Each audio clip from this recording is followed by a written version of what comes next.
everyone, and welcome to Taking Over. I am, of course, OLED Ed Fries, joined as always by the natural Astrid Massaro. Astrid, how are you doing this evening? Doing better, thankfully. How are you doing?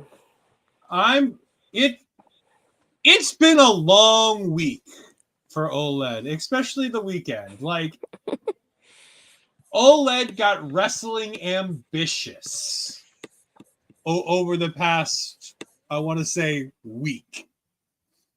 And it may have been too much for good old OLED here, because I watched Raw last Monday live from the Garden, Boston Garden. The better of the two gardens. Let's just be honest here. The better of the two gardens. Then, of course, we talked about PPW last week on the show. Then, over the weekend, I watched BST Wrestling, Blood, Sweat, and Tears Wrestling. I watched Chaotic's latest show. I watched November Karana from Beyond Wrestling. I also found time last night to go to Beyond Wrestling's Wrestling Open in Rhode Island to watch the WWE ID Women's Championship things happen. And again, congratulations to Lanie Luck on that one. Didn't have her on my bingo card as the winner of that one, I'll be honest. I think she was the right choice from WWE's perspective. I think she's a good choice. I just thought that there were names that the WWE ID program would want to have above her. And again, that's no shade to Lanie Luck. Lanie Luck has been in this business for a number of years, is one of the best in the business.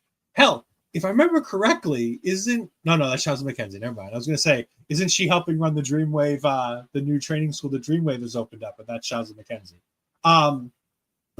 But being able to see all of those women last night, the 6 women we had in the one fall qualifying match, to then go into the match with the other 5 women in the elimination match, was just fantastic.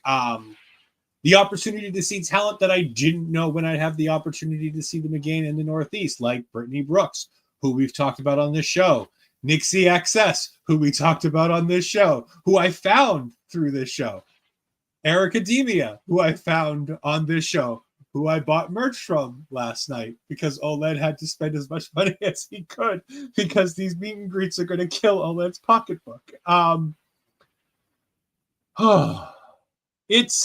It's been But it's worth a it. week.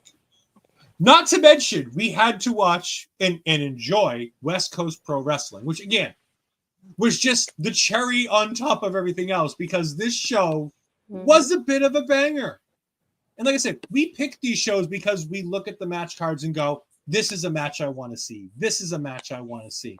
You know, Karl Fredericks in the early days of his return back to the indie scene. Like him or not, having Gabe Kibb on an independent wrestling card, it's a bit of a... And especially having that one-on-one matchup. 2 incredibly talented wrestlers who both were trained in Japan. You know, who both spent a lot of time over there in Japan working with each other. You knew that match was going to be a bit of a banger. Maya World versus Willow Wessels. That's just like having Willow on a show. And I've been waiting to try to like pick and choose like where we can find, because her indie dates have started to become more and more sparse. So it's like finding a show where she's on it, where the rest of the card is really good, was hard to do. Being introduced to great new talent that we're going to talk about in just a little bit was sensational. Zach's here in the chat saying happy birthday to Mickey and Minnie Mouse. That must mean it's some kind of a Disney-related starting date here. We've got Bobby in the chat. Hello, my friends. How are you? I am good as long as I don't look at the vertical side. If I look at... So, for those of you that don't know, I'm experimenting with StreamYard's new thing to have both landscaped and vertical presentations of our show. One, that means that my screen is a fucking disaster right now because I'm looking at 2 OLEDs, 2 Astrids, and a chat while trying to keep up with notes on another screen and making sure that the stream's running okay. So OLED is in a bit of a tizzy here right now. So we're gonna yes, STG. You won Little by Linda. 0.35 points in fantasy football this week. Fuck you. 2 Acids is okay, but two OLEDs is absolutely a bit too. 1 OLED is a bit too much, let alone 2. Where, if I have 2 OLEDs, where's my drink at? Hold on. Where's my bottle at? Here, hold on, let me pass. I heard the PC title back, so here, let me pass it to you. And the funny thing is, we could do that because you have a bottle of Fireball now with Randy Orton's signature on. Somewhere. I don't have it here, to be honest. Yeah. But anyways, we are here to talk about. We also have Millie in the chat. Don't want to forget Millie. Hello. No. I always have to switch to the landscape version, not vertical, because it throws me off hard. Yeah, imagine trying to stream with the both of them side by side in this room. Thankfully, I believe Astrid's found out how to turn it off, so she shouldn't have to see both of them. Oh no, she didn't turn it off. Right above our heads is a little button that says show vertical or hide vertical. You can do it that way. Well, I'll figure it out.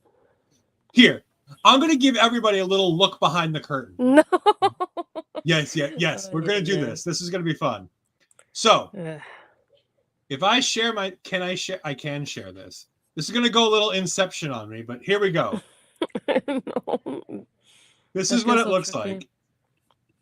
Yeah, so Inception. There's OLED Inception. You now had so many OLEDs on your TV screen, you don't know what to do with.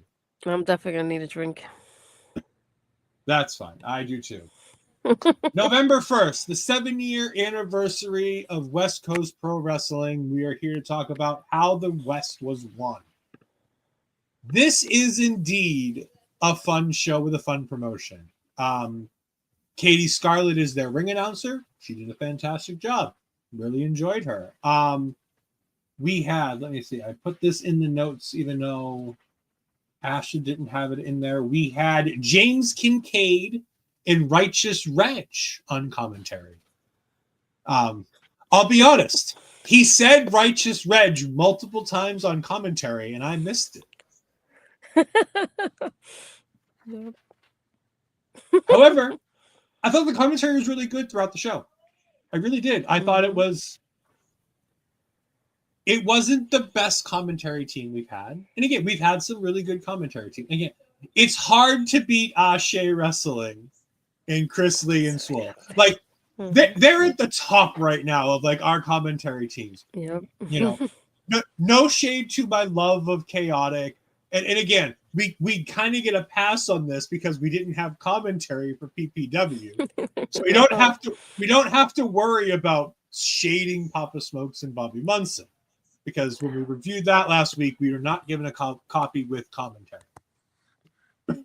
All right, so STG asks a good question as we're sitting here talking. What is good commentary to you both? Astrid, you give your example, then I'll go ahead and give mine. Because as he says, some different definitions. And actually, the two of us have a slightly different definition to this. Somewhat, yeah. I think for me, what made Usher really stand out was that they gave us information on the wrestlers and they helped us recognize who's who in the match, especially the people that are watching it for the first time. And on top of that, they gave us backstories. So anything that we missed before, they're like, hey, so-and-so won the championship from so-and-so, and things like that, like basically telling us to how we got where we are right now. And they gave us background on the people, telling us about like their stories and their styles and things like that. I like hearing those backstories more than anything, and how it's connected to where we are at that moment right there and there for that particular match, for example, or that particular promo that's happening there. And that's why I like the show a lot, because they gave a lot of details to it. And especially when we had Cedric Alexander on commentary too, he was talking about the people that were in the match because he knew them too. So I feel like he gave like an extra layer of information a lot of people don't really give out. And I like the fact when they go, oh yeah, so and so we got to, let's say, Maya versus Willow, because Willow challenged Maya to a match or something like that. Like, give us that kind of information that if I'm watching it for the first time, it's good information for me to know as the match is happening. And especially when you're doing tag team matches, telling me, oh, so and so is the one wearing this gear, so and so is wearing this gear. Like, the fact that you can tell me who's who, so I can keep track of that during the match is really important to me. I forgot what show it was that they didn't tell us who was who in the tag team match. Uprising. It's Uprising. And then and it was really confusing at first, especially with the twins. That was very specific because we had a set of twins in the show, and they didn't tell us which one was which. So I was like, how am I supposed to know from my notes which one is which? Are you telling me about? Because I have no idea. So I feel like that they could have done better at it. And I think it was only one guy, so I felt bad even just giving that kind of feedback. But he was by himself at the same time. But yeah, I feel like the more information you give me, especially because I'm watching it for the first time, I feel like that's the better for me in the end. So my definition is a little less wordy, but a little bit more intricate. I want a commentary team that can do all of the things Astrid said. I want to know the everything about everything, but I also don't want to be beaten over the head with it like WWE sometimes does. I want it to be so suavely put through, so swiftly put through the commentary that people who are watching for the first time feel like they've been watching forever and they know everything going on. But like a Marvel movie, the more you watch, I did call Astrid wordy. That definition was incredibly wordy. For people who watch regularly, you don't feel like you're hearing things that you already know for the 13 millionth time. So there's a big difference between the two. The other thing I would say is I like a bit of a contentious booth. I like a booth where somebody gets a little bit in the other space if they need to. The reason why Chris and Big Swole worked so well is because Swole wasn't worried about getting in Chris's face about a couple of things. She was able to disagree with Chris. Whereas with West Coast Pro Wrestling here right tonight, hello, Miss Mel. Why did I know Mel would be watching tonight of all, just out of, sheer coincidence, I was sure she'd make it on time for tonight's show.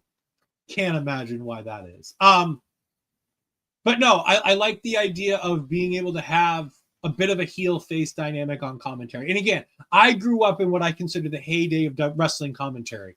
I grew up with the Jesse Venturas when he was in the booth. I grew up with the you can give me the evil eyes all you want. It's fine.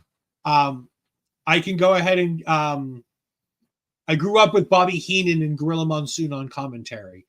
I grew up with Vince and Jerry Lawler on commentary. And while Vince isn't a great commentator, that booth worked really well with the two of them because of the fact that there was a back and forth between the two of them. I thought it really worked well. There was a lot of things to like about that commentary booth. Vince McMahon on commentary is a train wreck from a technical wrestling standpoint. He didn't know a lot of the technical wrestling, but there was a lot of fun and interesting things that went on there. I like humor as much as the next guy, but especially when I'm watching my independent wrestling, I've found that I'm backing away from necessarily of humor because some people's idea of humor on these shows is a lot different than what I want it to be. And we've seen that with a couple of commentators we have where they say things that they think are funny and then we go, ooh, that didn't land with me. But again, like I said, I really like this commentary team. I thought they did really well.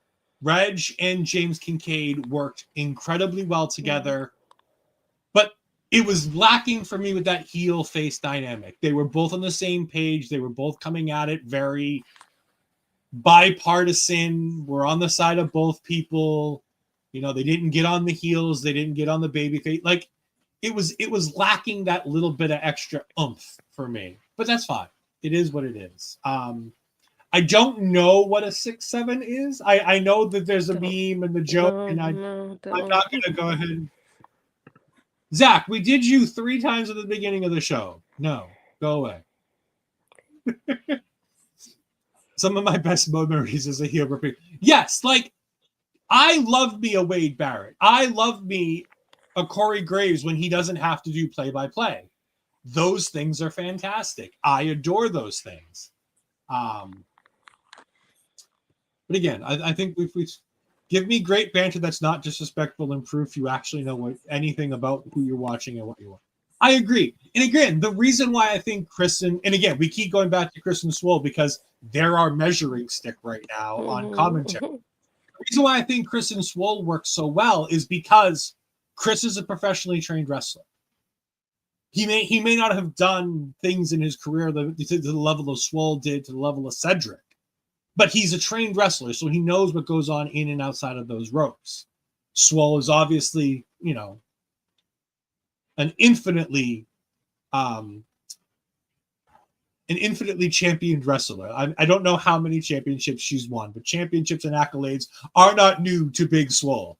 She is fantastic. And again, we'll be talking to them and we'll be seeing them very shortly as we're covering Ashe in December. I'm already just going to throw that out there. I think it's the December 9th taking over. We're covering Ashe Wrestling's anniversary show.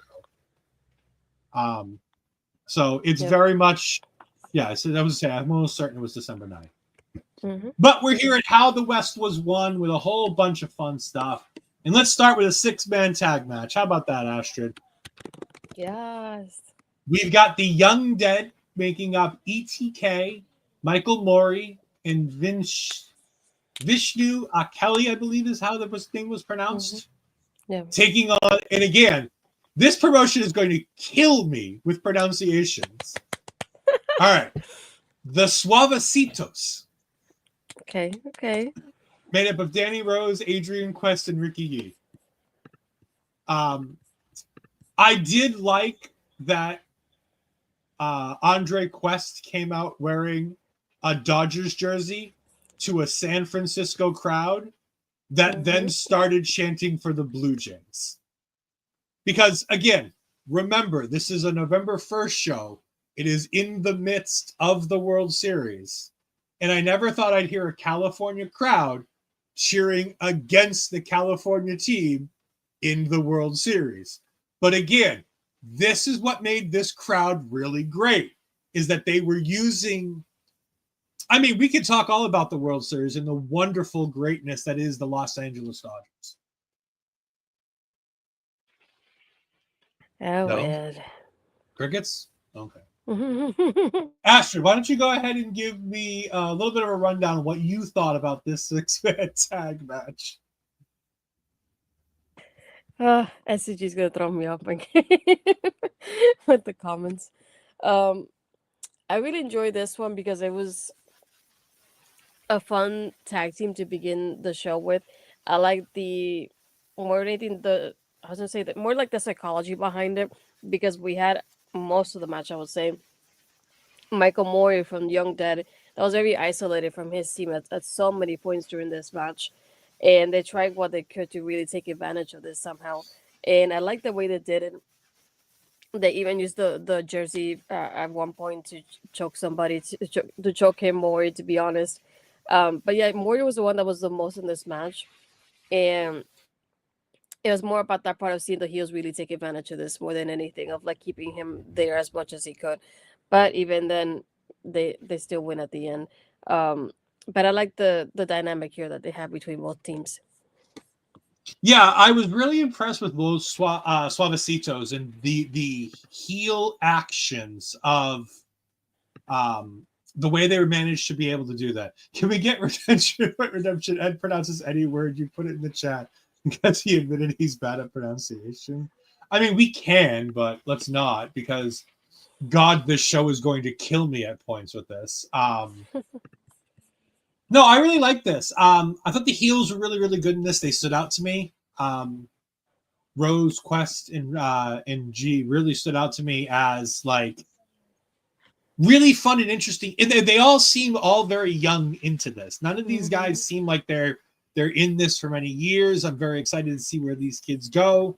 They're not necessarily on my ones to watch yet, because two people really stood out as ones to watch, and we'll talk about them a bit later on. But I really enjoyed this match. It was a nice opener. It didn't take too long. And at the end of the day, the good guys get the win. That's what we want to see. Start off the show right. Big win for the good guys. Let's go. All right. Now, as a Boston native, this next one was very interesting for me, because we had Miko Alana taking on Sweet Caroline, who comes out to Sweet Caroline from Neil Diamond. The reason why that's interesting to me as a Bostonian is because the Boston Red Sox have adopted Sweet Caroline as part of their anthem. So during the 7th inning stretch of every Boston Red Sox game, Sweet Caroline plays throughout the stadium. And having been to, yes, ba, ba, ba. Having been to many, many Red Sox games in my life, it is an amazing thing to hear the better part of 20,000 people singing Sweet Caroline word for word, because we've all heard it our entire childhoods. So I was instantly a fan of Sweet Caroline in this match. This was her debut here at West Coast Pro Wrestling. And what a show to debut on, a 7th anniversary show. I always find it interesting when they bring in new talent who they don't normally have on these shows onto these big anniversary shows who aren't big name talent. Because it's one thing to bring in people who are name talent who you want to go ahead and have. Yes. She's going to throw me off my game now. SCG's going to throw you off yours. She's going to throw me off mine with Sweet Caroline. Because I'm trying to forget the song and not have it playing in the back of my head right now. Mm-hmm. I knew I liked Millie for a reason. She likes the Red Sox. That's a reason. I thought this was really interesting. I liked the idea that Miko was playing the slightly more veteran wrestler who thought she was too good to even be here. No. And the way that played into the match. Hell, I bought that Caroline was going to win this match at a couple different points in this match. Mm-hmm.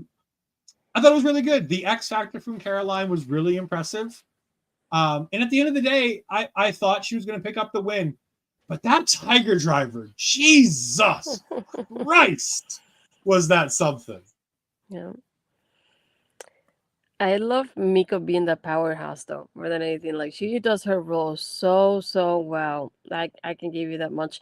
Sweet Caroline, when I saw her wrestling with her kicks, really reminded me a lot of Cassie Lee, aka, mm-hmm. From TNA. Peyton Royce from but yeah, the way she does her kicks, like especially when she does them to the side, the way she kind of does it, very similar like that too.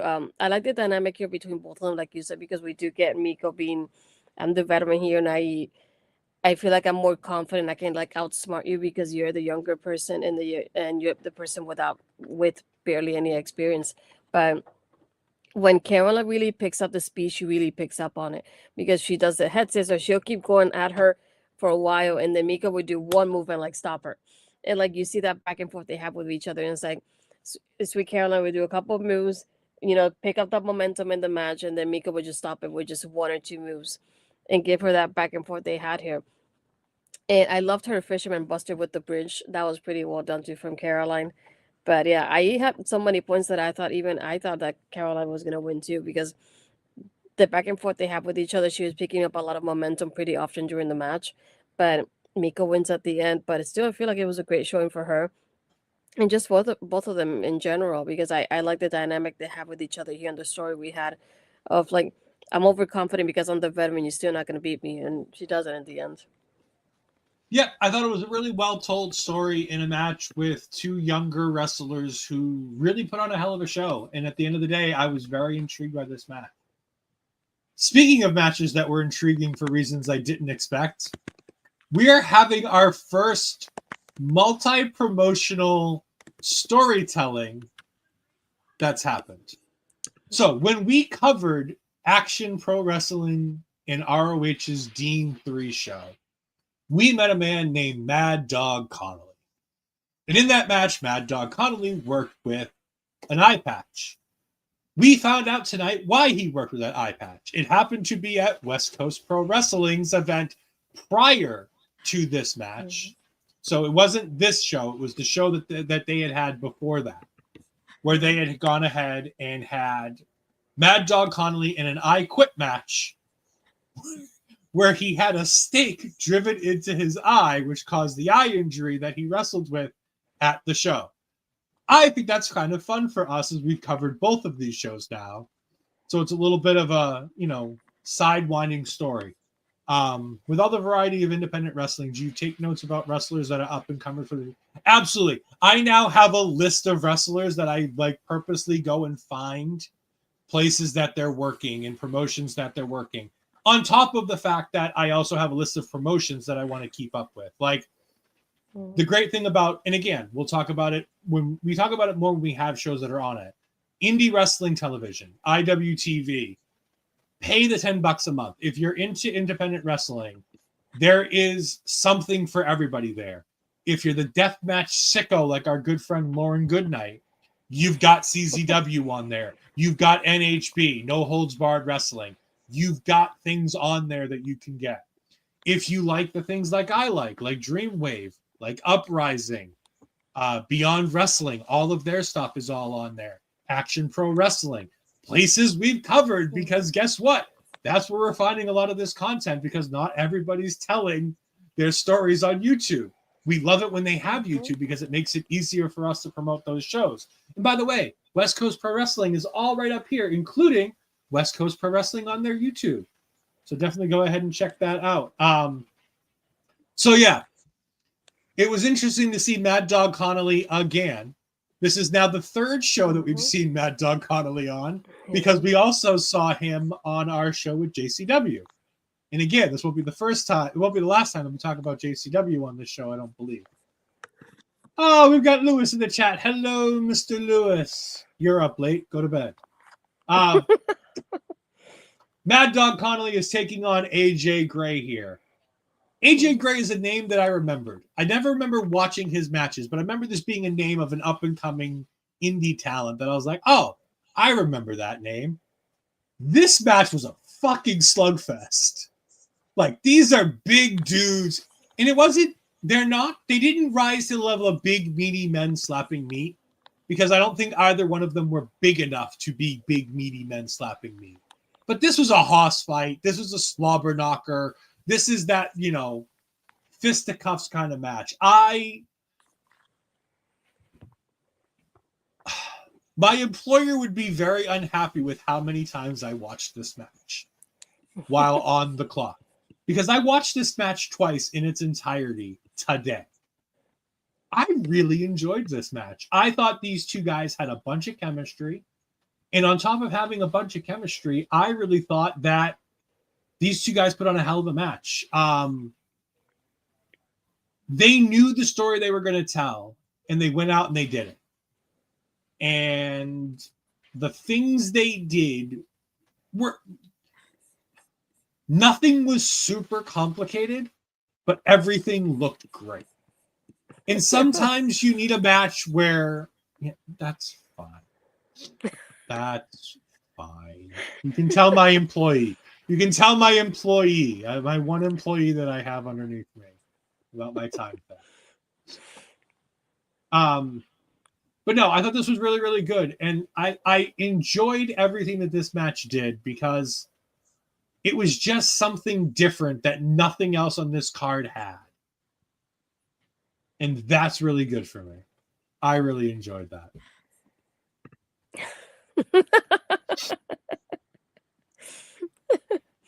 I mean, I ran a gas station. I ran a gas station on my own at one point, so I did have subordinates below me. So I think what I like the most about this is, and even with this whole card, is the styles that we get out of this, because this one had the powerhouses kind of going against each other here. And it's completely different from any other matches we have on this whole card too. You can't compare it to any one of them. And I feel like they did really well together. There was, for me in this card, there was no bad match whatsoever. There was no match that I'm like, okay, I can skip this. Or I could just watch it at 2-speed because I'm not interested in it. I had nothing like that going on with this. Not even with the whole card altogether. But yeah, I like overall the chemistry they have with each other. Even with the styles being kind of similar to each other, how they still are able to mesh so well during this whole match. And I like the fact that, like what you said, even I didn't realize it because I was mostly watching instead of listening. And then when you told me about the Mad Dogg thing, then it just made me laugh thinking about the continuity of it at the end. I'm like, we love a good storytelling, especially when it goes across promotions. Why not, And the fact that we get an explanation like this is something that I wasn't expecting during this whole show. But like yeah, the fact that, and like I said, the fact that it's just like this random throwaway line, like he was on our last show, he was in this I quit match, and it led to this eye injury.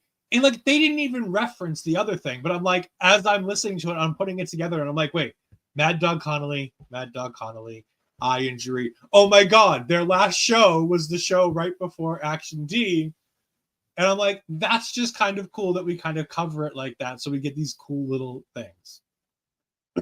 We move on to our first title match of the evening as all of the West Coast Pro titles were on the line. And this is our West Coast Pro Golden Gate Championship match.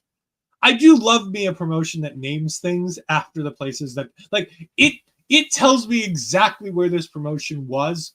If I hadn't listened to commentary and they told me that they were a San Francisco promotion, I would have known, hearing Golden Gate Championship match, all right, we're in California. We're in a specific area of California if we're talking the Golden Gate Bridge. And this is from Flyboy Andrew Cass, who holds, I forget what they called their special cup that he won, but he won some kind of a tournament for a cup, which is always nice. You love a tournament with a trophy. Those are always cool to have. Taking on the champion, Alpha Zoe. Alpha Zoe is my first one you have to watch coming out of this, because this dude is incredible. Flyboy Andrew Cass is probably one that you should watch too, but it's not my preferred style of professional wrestling. So I'm going to talk about Alpha Zoe, who's a bit of a bigger dude, who's doing a lot of the power spots in this match. And the fact that this match is as good as it is, babyface versus babyface, because the story is Alpha Zoe's like coming out with the championship, and he's still bothered by how he won this. And they don't fully explain how he won and why he's so conflicted.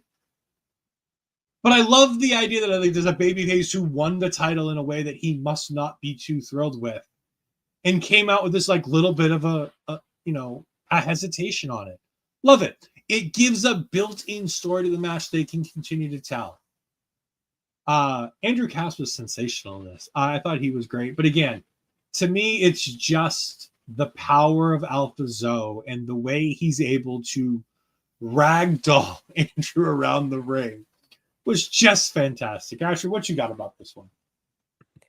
I hope you don't judge me for my comparisons, but to me, Alpha reminded me a lot of Obafemi, and Andrew reminded me a lot of a younger Nathan Frazier before he has the gear that he has now, when he was a little bit younger. And that's all I could like kind of draw in my mind as I was watching I kept going Mandrews for Flyboy Andrew Cass. Mark Andrews, that's another from one, NXT UK. Mm-hmm. I mean, I like Alpha Zoe. He's not nearly as big and beefy as an Obafemi. He has a similar style to Obafemi. Yeah, exactly. But he's not nearly that beefy dude. Yeah. Like when Oba came out on NXT a couple weeks ago, I looked at him and go, oh, he got bigger. Yeah, but for me, the comparison is more about like the style, because they do have similar styles. Like Zoe, definitely, I feel like he kind of wrestles sort of like the way Obafemi does. But the Andrew reminded me of a very young Nathan Frazier when he was like AW Dark, for example, like that kind of Nathan Frazier that I was watching. So watching this, it just reminded me a lot of that. And then Zoe, such a powerhouse. Like the way he just moves is so smoothly done. That's why I said it reminds me so much of Obafemi, because he does moves that he probably shouldn't be doing, but he does them so well and smoothly. You don't even realize it when you're watching it. He did almost like a black hole slam at one point. It almost looked very similar to it. Very nasty too. And the whole back and forth they have with each other is like, it's kind of similar to like that Miko's with Caroline dynamic of like, you have Andrew doing the sort of move, but then Zoe is able to like break him down with just one move, because that's how powerful he is. And I love the dynamic they have with each other here. And it's like at one point, I think it was, Zoe went to do a splash, and it was countered by the knees too. But even the lariats, like that was so nasty too. Even when Andrew was counting them, doing the counters too. But I was surprised at the end that Andrew won, because I really thought that Zoe really had this match in the bag. So I was very surprised at the end when it was a 3 count and Andrew was celebrating. I was like, are you sure that was a 3 count? Because I was not expecting that to happen to begin with. But again, they had a great match. Trust me, you weren't the only person who's surprised. Flyboy Andrew Cass was a bit surprised that he won. Alpha Zoe, once he came to, was a bit surprised that he lost. Yeah. The crowd seemed a little shocked that he was like. I don't know if it was me. It felt like it was a silence at first because people didn't realize if he had won or not. It felt that way. I don't know if it was me the way I perceived it, but it just kind of felt that way, like that you have like that like moment of silence or like that moment of hesitation, whether you don't know whether to cheer or not because you don't know if he won or not. It just felt that way too. But I was very surprised that he won in the end. Then a masked wrestler comes out and attacks Zoe. His name is Brett, and I feel bad because I didn't take his name down of his notes. I didn't take note of his name in my notes, so I have no idea what he is, who he is. But he came out. He is the former champion who Zoe defeated. And he attacks Zoe, and then out comes Mad Dogg Connelly, and everybody's like, oh, this is bad for Alpha Zoe. And as soon as commentary was like, oh, this is bad for Alpha Zoe, I'm like, oh, there's going to be a little switch up here. We're going to get a swerve here. And of course we did. Mad Dogg Connelly arrives, and he knocks down Brett instead of Zoe. And he gives the most violent, respectful handshake I've ever seen in my fucking life to Alpha Zoe, and then he shoves Zoe into the corner and walks away. I'm hoping for a three-way at one of their future shows. I know they got a winter show coming up. Kind of hoping for this Brett Zoe Mad Dogg three-way. I think that could be a lot of fun. Be a lot of fun in that with like Mad Dogg obviously not caring who he beats up.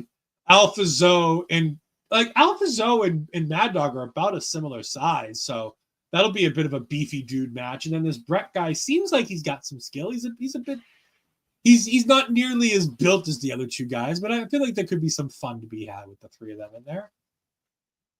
But yes, we have a brand new Golden Gate champion, our first championship match, and we have our first new champion.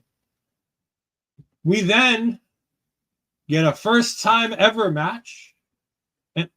They're being real liberal with this first time ever thing because Mel, if you're still in the chat, you can definitely correct me on this as the Japanese wrestling expert. There's no way Karl Fredericks didn't take on Gabriel Kidd in New Japan Pro Wrestling. I'm almost certain this match happened at some point in New Japan Pro Wrestling. By the way, as obligatory, we're talking about a Karl Fredericks match, which means we have to have the updated photo to Mel to squeeze out. Now, again, Gabriel Kidd is another one of the shit human beings who does the wrestles very well, so we're going to talk about him in a wrestling sense and remind everybody that Gabriel Kidd is a terrible human being when it comes to some people. There we go. There's the squeeze. I can take this down. I'll be honest, this match was a bit of a banger. Again, as much of a trash human being as Gabe Kidd could be, he's really good at being an in-ring wrestler. The way his mouth never fucking stops. It reminds me of somebody. I can't quite put my finger on who it reminds me of, who never fucking shuts up. Asher, why don't you go ahead and talk for a minute? I wonder who that could be. The thing I was disappointed at, I really wanted Karl to win this one. It's not even with the Gabe Kidd thing. I just like, ever since he was released from NXT, I haven't really seen much of him. And this is probably one of the very few times I do see that he has a booking. And just watching, it's like, I really wanted him to win the match to begin with. And I was disappointed that he didn't, to be honest.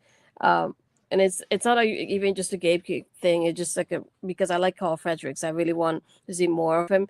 It's something that we always talked about in NXT, that we always felt like we didn't get to see him to show his potential in NXT, and we wanted more from him. Because when they put him on TV, it wasn't exactly what we expected it to be. And then all of a sudden he would just disappear. He would be on TV for a couple of weeks, do his thing, and then just disappear, and then just come back like nothing happened. And it was a whole endless cycle for both of us with him because we just wanted to see more of him, but it wasn't the way we thought it would be.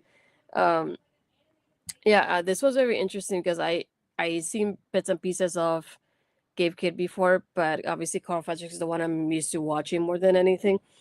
This was one of the ones I feel like it was more of a longer match, and you can see that they had moments that they would do their thing, and then I don't want to say stop, but they had moments that they were waiting, give that moment for the crowd to react to that, to what they were doing compared to most people.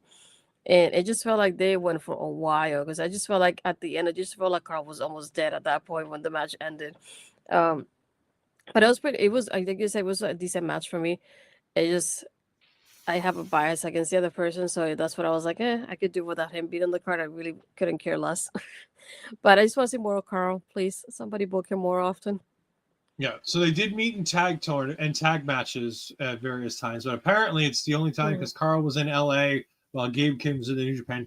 I had thought when Gabe Kidd had come and done all the New Japan Strong stuff at one point, I assumed that they would have had a match. But I'm allowed to be wrong. I'm wrong very often. People think I'm right all the time. I'm really not.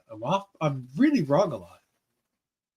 That's why when I'm right, I get to have things like this. Hold on, where is it?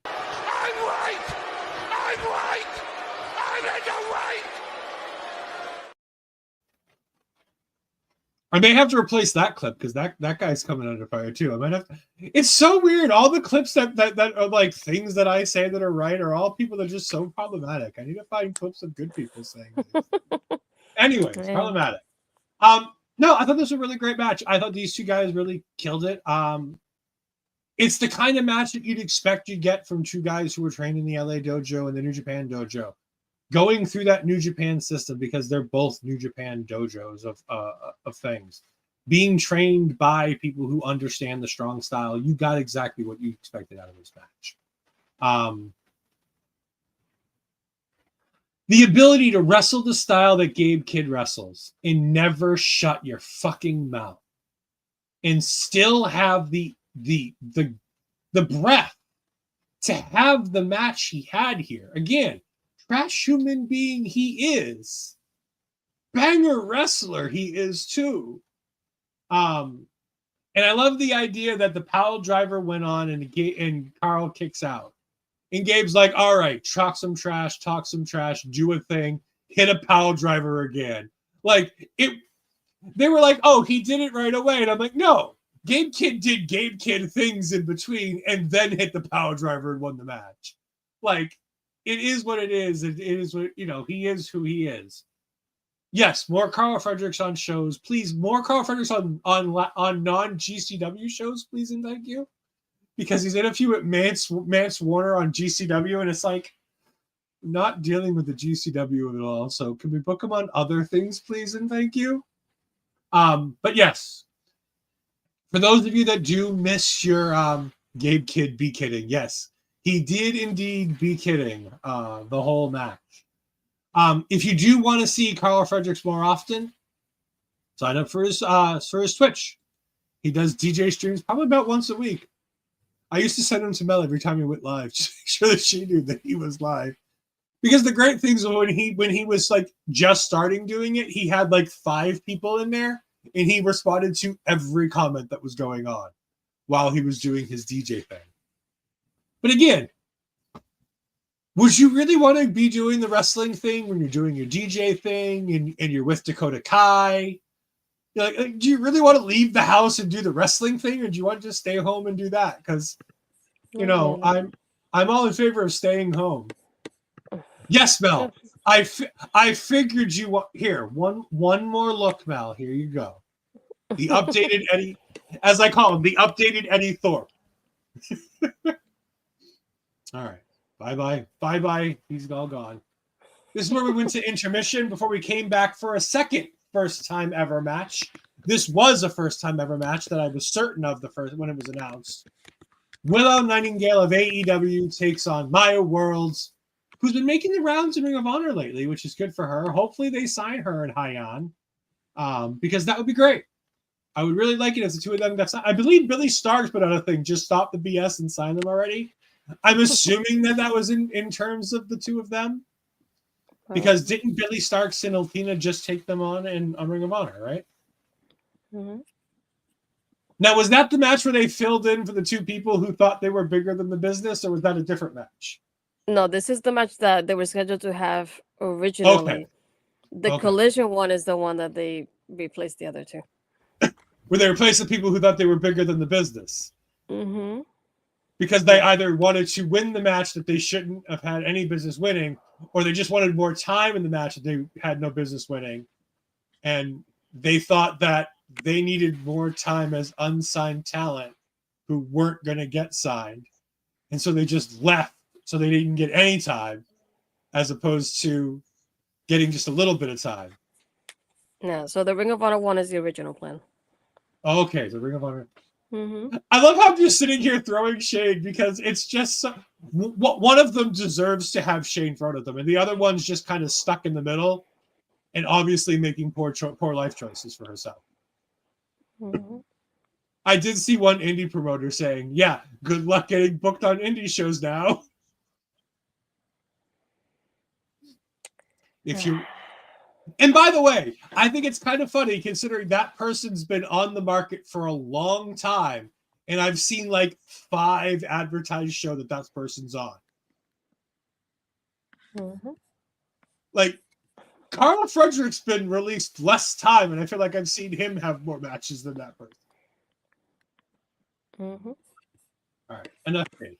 Willow Nightingale versus Maya World. Maya World is the it girl and deserves all of the praise. AEW, sign her now, please. This is just a great match. The only disappointing thing about this match is that Willow didn't come out to Willow's AEW music. Mm-hmm. To her old indie music, which is fine, which is good, but it's not the Willow music from AEW that always makes me smile. You know. Mm. Yeah, I was sad that we didn't get the Willow music. Otherwise, banger. What'd you think of the match, Astrid? This was so. I like at the beginning when they start imitating each other. That was so funny. The way that Willow does Maya's. Well, I think Maya did it first. No, yeah, Maya did her Willow's impression first, and then Willow did Maya's at the end. But I like when the dynamic that we have in this match, particularly because it's one of those that Maya's like, yeah, I might be more of the rookie compared to Willow, but that's still not gonna stop me from showing off who I am. And I like the fact that she would do a kick up, and then all of a sudden she would go like this to Willow. It's like, no, no, no, it's not gonna work with me. And then Willow does her kick up, and she's like, see, I can do it too. So it almost looked like that, kind of like that friendly competition they have with this to see who can one up the other one. But again, I like the dynamic here because they're such powerhouses with each other. It's like one would hit the other one, but it's like the other one would barely move, or they would try to one up the other one from what they did before. And they had so much fun during this whole thing. I feel like even the crowd didn't know who to cheer for because they wanted to cheer for Maya versus for Willow at the same time. But overall, I love the dynamic here. I love that Indian, even with Willow when she shakes Maya's hand, and it's like, this is one of those moments that's like, we present to you somebody. It's for those of you that don't know about Maya. This is a good introduction to her as well. And again, like we've been saying it for weeks now, she's been in a few of our shows at this point, and she's been killing it. She's everywhere, getting booked everywhere. I don't know how she does it, to be honest, but I hope she does get signed because I feel like it would be one of those, like, it's kind of like when it happened with Willow when she got surprised with the graphic and everything. I feel like it'll be one of those moments too. That will be one to remember in AEW when it does happen. But again, Maya's killing it, so keep that going, girl, because you're doing amazing. Yeah, no, I thought the match was great. And of course, Maya World is getting booked everywhere. I just feel bad that I feel like we're a curse on her because every show that we see of her that we're like, we want to cover this show, Maya loses. Want to cover this show, Maya loses. Want to cover this show, Maya loses. I almost feel like we shouldn't cover any more Maya World matches just so we can start having her win some matches on the independent scene. Because poor, and again, no fault of her own. The booking of winning and losing isn't Maya World. And again, you'll hate me for this one. One person gets over, the other person goes over. Willow went over, Maya got over. Not that she wasn't over when she came out. I'm just trying to see on this list. I'm looking up the women's 250. Willow Nightingale is 27. Where is Maya World on this list? She's either 40s or 50s. That's what I thought, but I'm not seeing her. If I remember correctly.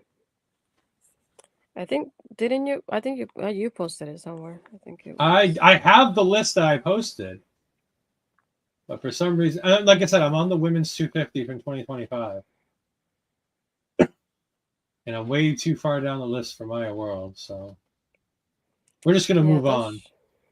I thought she was in the top 52, but I'm not seeing her name. Unless she's ranked higher than Willow, which would I be a don't bit of think a so. stretch. I don't think I it don't was. know. We're going to skip it for now because I can't figure it out. If you look up Blue from the, Oh, I here, know he 84. tweeted it. Founder. Oh, is it? Okay. It's not far down. Yeah, there she is. My World. Number 84 on the PWI. So 27 versus 84. Again, to even consider that we have two women on this panel from that thing is pretty impressive. But that's not the end of our women's wrestling because we have our West Coast Pro Women's World Championship match. Johnnie Robbie taking on Dani Luna. Ashton, what you think? Oh my god, this match was so hard hitting. And it's one thing that I realized while watching this is that I was more thinking while watching TNA that I like Dani with Jody Threat. But now that Dani has been by herself since they disbanded as a team, I've seen Dani get booked more in the indies pretty recently. And to see her having those matches that are so hard hitting and completely by herself, I like the fact that we get her highlighted so often now because she is doing her singles run. And I feel like it was great timing for her. I love that at one point Johnnie does three lariats to Dani and Dani barely moves. She just moves back a little bit and goes back and she's like, nope, that's not it. And then she does it at least 3 times and still doesn't do it. But I like the fact that there's so many points in this match that I really thought Dani was gonna win it because she was in control. She had that power. Every time this was one of those like she was in control most of the match. So I really thought she had it. So at the end when Johnnie does her Meteora from the top, and then she wins. I was very surprised about it. I thought really Dani had it like from the beginning here because she's the one that did the most offense during this whole match. But again, she's such a powerhouse, and she looks so incredible. I'm glad she's doing this part where she's doing the singles run here. She's just doing incredible work here whenever she's by herself, and it's something that I didn't think I would say because I enjoyed her with Jody, but at the same time, I like that she gets to highlight herself here by herself. I was introduced to Johnnie Robbie on this card, and I can say I did not expect nor respect your game enough, young lady. My God, was she really good? Her selling is sensational. She was beaten the fuck down through this entire match. Dani Luna was a beast in this match. The only criticism I could talk about this match for 5 minutes about the great things that went on it. We got to interview Johnnie Robbie. Oh, that's great. She was spectacular. I had not heard of her before. I will definitely one to watch because she was spectacular here. Because there's a way to tell the story with being the underdog. It's just not normally that the underdog is the champion going into the match. Ooh, LA Dojo Girl. Okay, that makes a little bit more sense. Would make sense considering she's out in that California area doing these shows. The one criticism I have of this is a bit of a nitpick, but I want to bring it up because I think it's important. Johnnie does the Meteora from like the first rope and she does like the straight Meteora on her with the knees, and she doesn't get the 3 count. Then she does a couple moves, and then Dani takes over again. But then she hits her with something else, and she goes to the top rope to do the Meteora from the top. And Dani just stands in position, not selling, not really stunned, back turned to the top rope, just waiting for the spot. I just didn't like it. It's one of the things I don't love a lot about AAA, CMLL, places like that is there's the waiting for a spot. I don't like it in any wrestling company, but I see it a lot more in the Lucha Libre style where you know the spots you're going to do, you know the spots, and you help get the spots done. And it just, she stood there just long enough for me to notice that she was just sort of standing there waiting for the spot to happen. And I'm like, damn, because this was an A+ match, and then that brings it down to like an A-, because it's just such a good match. At the end of the day, though, that Meteora with her back turned is indeed a move of trust. Like, the level of trust you have to have in your friend to be able to take a Meteora from behind, it's pretty insane. I mean, I love this. It was great. Mel and I talk about that very often. I tell you that in NXT, especially the ladies, have figured out a good formula for this, because they just start, like, let's say the faces will hold down the heels in the moment, so that somebody does a moonsault or whatever it is, they will come down and will hit the heels, or they would look like they're arguing, and then you can see them like they're looking up and waiting for the spot, but they're arguing. They're not really like staying there. They're arguing. Of a sudden, when the spot happens, so somebody moves and then somebody takes it. So they're always trying to do something in the moment, so it doesn't look like they're just waiting. And I feel like the NXT girls do it quite often, so it's very rare. I saw it actually. Oh my gosh, I forgot what I was watching. Oh, I think it was during Raw, if I'm not mistaken. Somebody actually did it, and they were waiting for the spot, and it irritated me at that moment, because I'm like, the girls from NXT would have figured this out. It would have done something else at the moment to like wait for it until it actually happened. So that bothered me at that moment there. But yeah, Mel, I talk about that book pretty often. And like I said, there's a difference between like us, like in a match, waiting and not doing anything, and having your back turned, not selling and waiting for us. Like I said, it was the point where she wasn't really selling. That's where I lost the moment. And that's what hit it. And like I said, it's a nitpick. I understand it's a fair criticism, and I appreciate Mel having my back on this one. Because like I said, it's just one of those weird things that I have where it's something that takes me out of the moment for some reason, and I hate it. I hate it. I hate it. I hate it. And I hated that it happened here, because everything else in this match is so good. Tell a fan to shut up, sell an injury, be creative. Yeah, especially on the indies where you have the freedom to kind of do what you want. Hey, Joe, we appreciate you having us on in the background. We greatly appreciate it. We haven't seen you in a while. Thank you for joining in. We then go to... All right, this is going to surprise some people. This is my match of the night.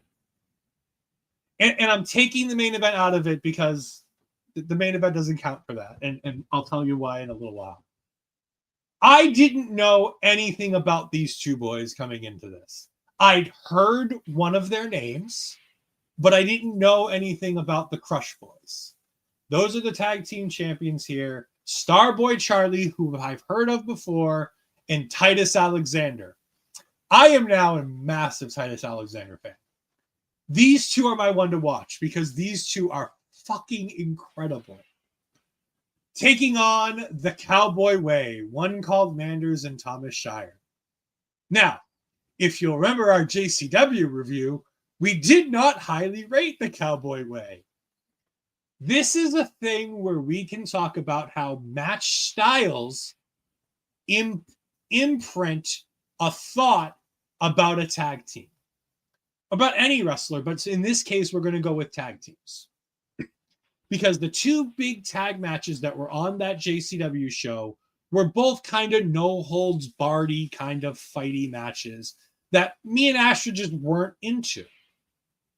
So I saw the Cowboy Way and went, oh, goody. I was pleasantly surprised that they can wrestle an entirely different style than what we saw on the show from JCW.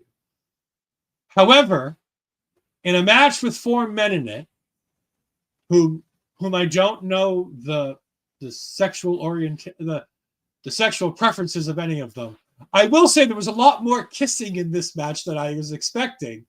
Like when we talked about, and again, back to other shows, when we talked about the Savage Nomis taking on the Cosmic Cuties, I expected that there might be kissing in that because you have Ava Everett and LSG, real life couple, versus Bear Bronson and Gabby Forza, real life married couple. The kissing in that match makes a lot of sense. One called Manders and Thomas Shire sharing a kiss at one point during the beginning of this match. Wasn't on my bingo card. Then the crowd chanting for one more time to have Titus Alexander come in the ring and kiss his tag team partner, seemingly without his tag team partner's knowledge or consent, was a little awkward. What was more awkward was when commentary brought up that it seemed to be something that Starboy Charlie didn't agree with. And I'm like, I understand where you're going with this commentary, but we should really just stop talking about this. And then, I believe if I'm correct, Thomas Shire then kissed Titus Alexander. And then Starboy Charlie went up on the top rope on the other corner, and Manders kissed him. And then one of each team kissed the referee, and there was far too much. Again, to each their own. It was a kissing fest. Love who you want to love. I don't care who you want to love, who you love. All love is love. Like, as long as you're not hurting nobody, I don't give two shits who you love. But I don't need this much kissing in my wrestling. I'll be honest. There was a bit too much kissing in general for my wrestling. It didn't matter that it was 4 guys. It wouldn't have mattered if it was 4 girls. Hell, there was too much kissing in this, as I said before, in the LSG and Ava Everett match. There was too much kissing there too. So less kissing, more wrestling. Maybe. No, yeah, Ash was like, no. Ash was like, no, I like this. It's okay. More kissing. No. I agree with you. Okay. It's a bit much to begin with the match with. It just, what's the point in it, to be honest? I get it when there's a couple, because you could do like kiss of death kind of angle. But if you're not really a couple somehow, why? It was just weird. It was a weird start to a really good match, because this match is sensational. The way the Cowboy Way works is so intriguing and interesting. One called Manders is an MLW or former MLW talent. If Bobby's still in the chat, he can go ahead and let us know about that. But I know I remember him in MLW for a period of time. Him and Thomas Shire, okay, he is still currently MLW. Thank you, Bobby. Ash is trying to press buttons. Hey. I really like this tag team now. I thought the Cowboy Way, I was pleasantly surprised at how good they are. I was really impressed with Thomas Shire's ability to work a fake injury. Whether that's fake or real, that knee injury, he worked really, really, really well with that injury. Like, I thought we were going to get another PPW moment where he lays on the apron and can't go for the rest of the match. We were going to get a handicap match. But Starboy Charlie and Titus Alexander, to go back to comparisons that may or may not upset people, Titus Alexander reminds me of Chad Gable and Jason Jordan put into one package. Because he does the chaos theory, as a finish. He has that look of a Jason Jordan, but he has that charisma of a Chad Gable from American Alpha. Like, he's got that vibe to him. Starboy Charlie is just a star.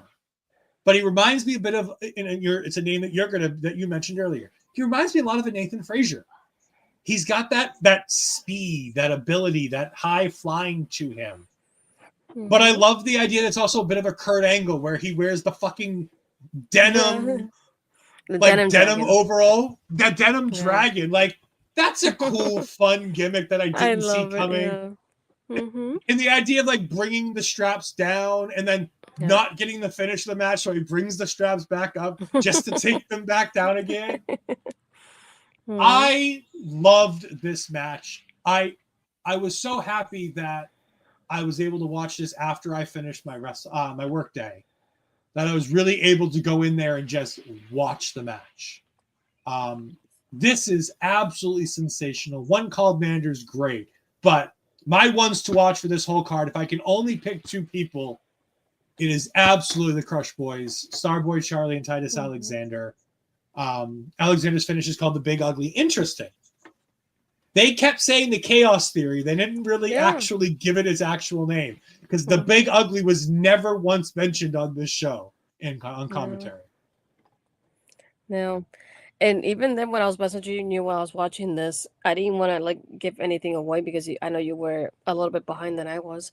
But I told you from the beginning, I said the Cowboy Boy just reminded me of Lance Cade and Sharon Murdoch, the way they were working here. And it's like, I feel like I went back to those moments on Raw when there was a tag team. And I feel like they reminded me a little bit of FTR as well. I feel like they had a good balance between both of them. But it just reminded me a lot more of Lance Cade and Sharon Murdoch while watching this.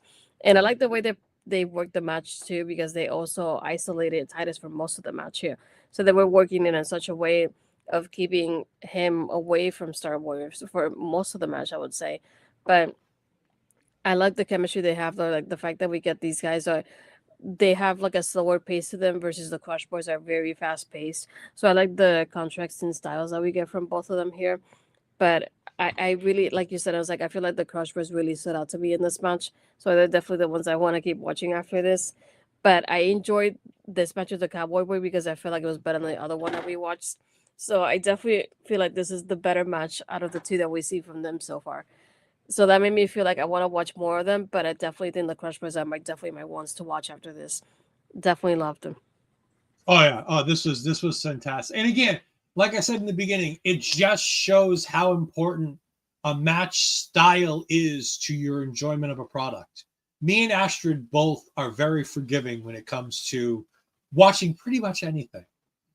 But the difference in both of us with the talk about watching the Cowboy Way in this versus the other is okay. So the Chaos Theory is a rolling German suplex with a bridge at the end, which is fantastic. Oh, by the way, something we didn't mention, Jushin Thunder Liger was the guest timekeeper. And I loved how when the Crush Boys got the win to win the match, when Jushin Thunder Liger came in to present them with the championships, because they've been on an excursion to Japan, and Mel will really enjoy this. Instead of just bowing to Liger, they got on their knees and they basically like worshipped Liger as a god, which he should be because he is one of the greatest Japanese wrestlers of all time. And again, his in-ring skill will be eclipsed by people like Omega and people like Okada and people like Naito and all of that. But Jushin Thunder Liger brought Japanese wrestling to the world stage to bring the birth of all those other guys. Okay, Noah. Okay, that makes sense. All right, it works. Hey, I like the Big Ugly. I hope the rest of the commentary team start picking that up because that's a fun name. But I thought it was interesting and cool that they, had that respect for him and being able to have him there because Jushin Thunder Liger doesn't do a whole lot of appearances in the United States. So to have him on a show like this is a pretty big deal. No, Funaki was not the more guy. Funaki was just SmackDown's number one announcer. Sorry, I keep doing number one now because I saw Ichiban last night, and I just keep hearing number one in my ear because that's what they chant for him because he's number one Ichiban. I tried to touch Chips with Ichiban, but I wasn't allowed. He walked past me. I was sad. That's what you get for not doing it to me. Ichiban didn't watch the show. He doesn't know that I didn't touch Chips with you. I want to say Liger is a god, but like the world went to crap when he retired. Like that makes him very godlike. He retired and everything else went to shit. Seems very godlike to me. But the reason why our main event, the championship match, does not count as a match on this card is because anytime you have a championship versus career match, it's instantly something fantastic. It's also extra fantastic when you have such a hateable heel in this match. Now, I will tell you, before watching this match, I have never watched a Kevin Blackwood match. But I will also tell you, just based on things I've seen on social media, I hated Kevin Blackwood's character from the moment I saw about Kevin Blackwood's character. Because not only is he straight edge, he doesn't like alcohol, he also is a vegan. Like, the fuck is wrong with you? You don't do alcohol, and you don't eat meat? What is wrong with you, you miserable person? No wonder you're such an evil bastard. You have no joy in your life. I've lost interest in this wrestler. Change the channel. No, don't change the channel. Kevin Blackwood is a sensational professional wrestler. I love the gimmick, though. Like, he puts out, like, his lawyers have said that they want no alcohol served.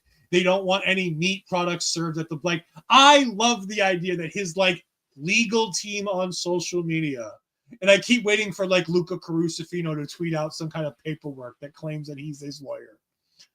Cucumber with anxiety. I love the fact that his social media makes him such a hateable heel that I hadn't even had to see him work to already be in Vinnie's corner. By the way, his opponent is Vinnie Massaro, who is a legend of the California indie scene, to the point where during the match they told us he wrestled John Cena. Do you know how long you've had to wrestle on the independent scene in California to have wrestled John Cena before he made it to OVW? Like, At least 20 years. 25, because isn't John Cena like 25, 26? Like, he wrestled at the beginning of his career. He wrestled John Cena. I say that because I started watching wrestling around the time that Cena started getting popular. Mm-hmm. And I've been watching since the early 2000s. I can tell you it has to be at least 20 to 25 years. At least. Yes. I also now love Vinnie. Vinnie was fantastic. Coming out to Dean Martin, doing the thing with the fingers, truly Italian dude. Like, this was great. And by the way, this match is fantastic. Five CPA. I'm not even going to make you wait. 5 CPA shirts for this match. I thought this thing was fantastic. Yeah. Kevin Blackwood is such a despicable piece of shit, but also so good. And by the way, this is all like character work. Unlike Gabe Kidd, he's not despicable in his real life, seemingly, only in his character on the television screen. I was cheering so hard against Kevin Blackwood as I sat back and watched this match, and I just enjoyed every minute of this 20-plus minute match. I mean, it was sensational. The selling from Vinnie, the douchebaggery from Blackwood, just so freaking good. Love this. 5 CPA shirts. If you watch anything from this show, please just fast forward to the last like 40 minutes of this show and watch this match. It's instantly. I agree. If you don't eat meat, you're instantly hateable. You just are. Bryan Danielson included. Sorry, just instantly hateable. By the way, if you want to read a great piece from Bryan Danielson, go check out our friends at Paragon Magazine. They have an in-depth interview with him as he talks about all things AEW. Shout out Jamie Apps. This is one of those. I was watching it while I was working too. I had to pause it so many times to process what I was watching, just because I'm like, there's no way this happened. There's no way he kicked out of this. That's how it felt. There's moments that I'm like, I need to walk away. I need a moment and come back. But the back and forth they had here, there is so many also instances that Blackwood just had Vinnie right there and then that it almost felt like he was gonna win, and it had me at the edge of my seat. Even though I had a feeling that Vinnie was gonna win it, but I still had me there at the edge of my seat, just waiting. I'm like, no, there's no way he's gonna lose it like this, is he? And Blackwood just doesn't stop. He really doesn't. He's just go in such a way that it's just so incredible to watch him just keep going and going. I don't even know how to describe it, to be honest, but it's just such a great match. And when I saw that I had like about 30 minutes left, I was like, there's no way they go for that long. And it was almost that long to begin with. Um, I love that even at the end, like more towards like very, very end of the match, he even uses Vinny's elbow as a way to get back at him before towards that finish there. And I love how Vinny then goes for that suplex and then goes for the elbow to win the match. But it's like the way that just like, I'm in your face. I'm gonna even do your own move and beat you with it, kind of thing. Like he has that mindset while he's going into this match.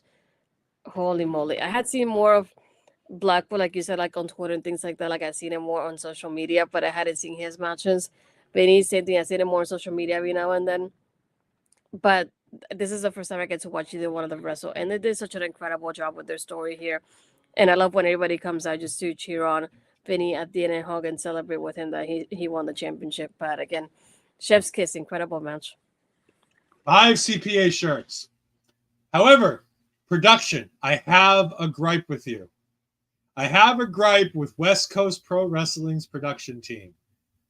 Vinny goes to give his championship address, and he starts talking, and then we get on commentary. All right, folks, thanks for joining us. We're going now. Bye-bye. And I'm like, oh, they're just going to like sign off a commentary and then let Vinny talk, and then they'll cut the stream. No, they just fucking cut the stream at the beginning of his chat. I'm like, no, how dare you? I was so upset. I love this match, though. This is a great promotion. I'm hoping we get to go back to them at another point in time.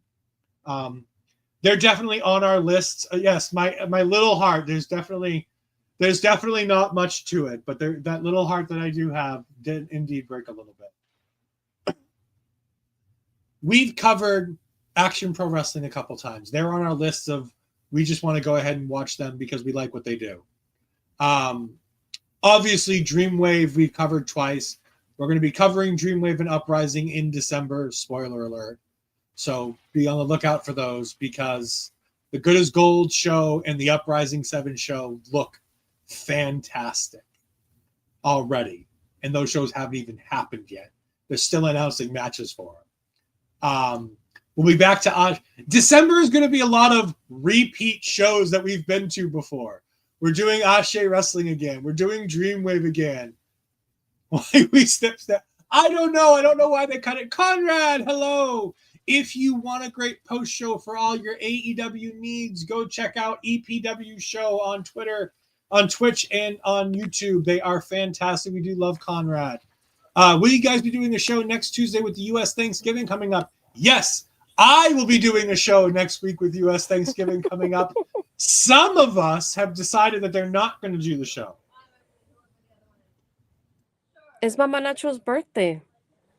I understand it's Mama Natural's birthday. We go on the air at 10 o'clock. Mama Natural is in bed already.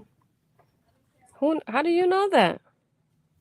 Because I always hear the kids up at 10 o'clock at night, which means Mama Natural is in bed sleeping, or else they wouldn't be making that much noise. Maybe. Yes, the real star of the show will indeed not be here. I am working on getting a fill-in star. If the person I ask would ever answer me, that would be great. However, either way, if the funds are available, I will be going ahead and covering Fight Life Seance, which includes JT Dunn taking on what's his name? The man with the mustache, the one we always talk about. The signature move guy. Why can I not think of his name? Most marketable. Yeah, Richard Holiday. That's the one. Dick Holiday. Yes, Richard Holiday taking on JT Dunn for the Fight Life World Championship. She's a Latina on her birthday. You're Delulu if you think she will be in bed.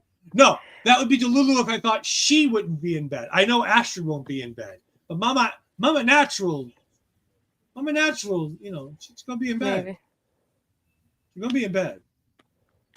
I'll get a message from you at the beginning of the show to tell us whether or not Mama Natural's in bed. How about that? No. Meaning.